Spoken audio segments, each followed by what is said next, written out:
Halo semuanya. Balik lagi di Tren Hidup bareng gue. Topik kita kali ini sensitif, tapi juga real. Hubungan terlarang antara murid dan guru atau dosen. Kenapa ini bisa kejadian? Dan apa sih risikonya? Kita semua tahu, hubungan kayak gini gak umum dibicarain secara terbuka. Tapi kenyataannya, banyak kejadian kayak gini terjadi, baik di sekolah, kampus, bahkan kursus atau bimbel. Jadi yuk, kita bahas secara jujur tapi tetap santai. Fokus kita di sini bukan buat ngejuge, tapi biar lo paham konsekuensinya. 1. Hubungan yang gak setara. Pertama, perlu dicatat bahwa hubungan antara guru, dosen, dan murid itu gak setara secara posisi.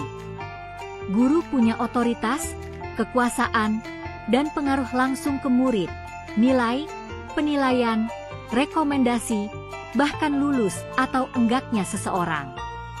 Dan ketika lo menjalin hubungan dengan orang yang punya kuasa atas lo, ada potensi manipulasi emosional, tekanan halus atau gak halus. Kesulitan bilang gak walaupun sebenarnya gak nyaman.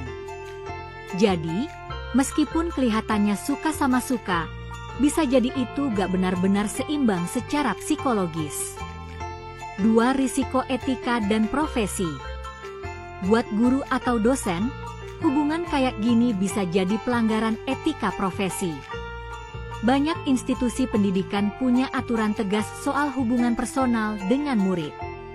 Bisa dikenai sanksi etik, dicabut sertifikasi mengajar, dipecat, diproses hukum kalau melibatkan murid di bawah umur. Dan buat murid, ini juga bisa berdampak ke reputasi akademik. Lo bisa jadi bahan gosip, bahkan dicap buruk sama teman sekelas. 3. Tekanan sosial dan mental. Coba bayangin, lo jalan sama guru dosen lo, tapi harus sembunyi-sembunyi. Lo deg-degan tiap ada yang mulai curiga. Lo takut nilai lo dibilang hasil tidur.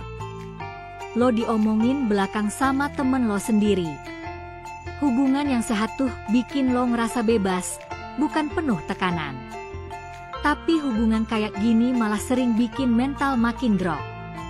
Karena lo harus berpikir ekstra buat jaga rahasia dan perasaan semua orang. 4. Dampak ke karir dan masa depan.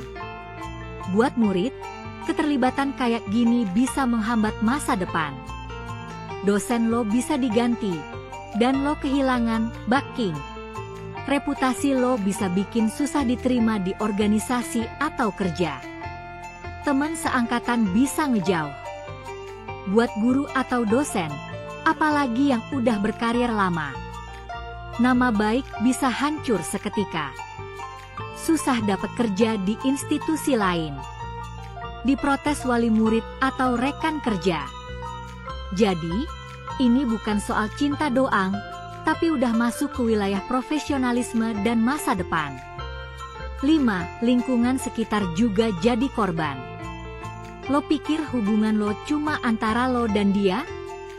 Padahal realitanya, temen lo bisa ikutan kena dampak sosial. Guru lain jadi ikut dicurigai. Lingkungan belajar jadi gak kondusif. Bisa muncul kubu-kubu di kelas. Kalau sampai hubungan ini kebongkar, bisa jadi banyak yang terseret. Bahkan teman sekelas atau sahabat lo sendiri bisa jadi korban gosip atau pengucilan cuma karena deket sama lo. 6. Bias dalam penilaian. Kalau dosen atau guru punya hubungan dengan murid, penilaiannya bisa jadi gak objektif. Lo bisa dapat nilai bagus bukan karena kemampuan, tapi karena kedekatan. Atau sebaliknya, kalau hubungannya lagi renggang, lo bisa malah dijatuhin. Ini bahaya banget, karena ngerusak sistem pendidikan. Dan yang lebih parah, lo gak tahu mana yang jujur dan mana yang hasil relasi personal. 7. Sulit diperjuangkan jangka panjang. Misalnya nih ya, hubungan ini beneran jadi serius. Lalu pertanyaannya, keluarga setuju gak? Lingkungan kerja bisa nerima gak? Lo bisa lepas dari bayang-bayang hubungan murid-guru gak? Karena hubungan ini awalnya dimulai dalam posisi yang gak setara, banyak orang akan terus mempertanyakan keasliannya. Itu cinta beneran, atau karena dia kagum doang? Dia beneran sayang, atau cuma manfaatin posisi? Sulit loh buat membangun kepercayaan kalau hubungan dimulai dari zona abu-abu. 8. Cinta yang asli punya waktu dan tempatnya. Cinta itu gak salah. Yang salah adalah cara dan waktunya. Kalau lo beneran sayang sama seseorang, mungkin waktunya belum tepat. Mungkin lo harus nunggu sampai lo bukan lagi dalam posisi sebagai murid. Mungkin kalian butuh waktu buat sama-sama berdiri di posisi yang setara. Kalau itu cinta yang dewasa, dia akan nunggu. Bukan maksa sekarang juga. 9. Legalitas dan risiko hukum. Kalau hubungan ini melibatkan murid di bawah umur, jelas-jelas masuk ke ranah hukum. Lo bisa dilaporkan ke pihak berwenang, dan ini bisa berujung ke proses hukum yang panjang dan nyakitin semua pihak. Jadi jangan pernah anggap ini cuma soal perasaan. Ini bisa jadi urusan hukum serius. 10.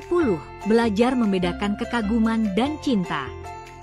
Banyak murid atau mahasiswa yang ngerasa jatuh cinta ke gurunya.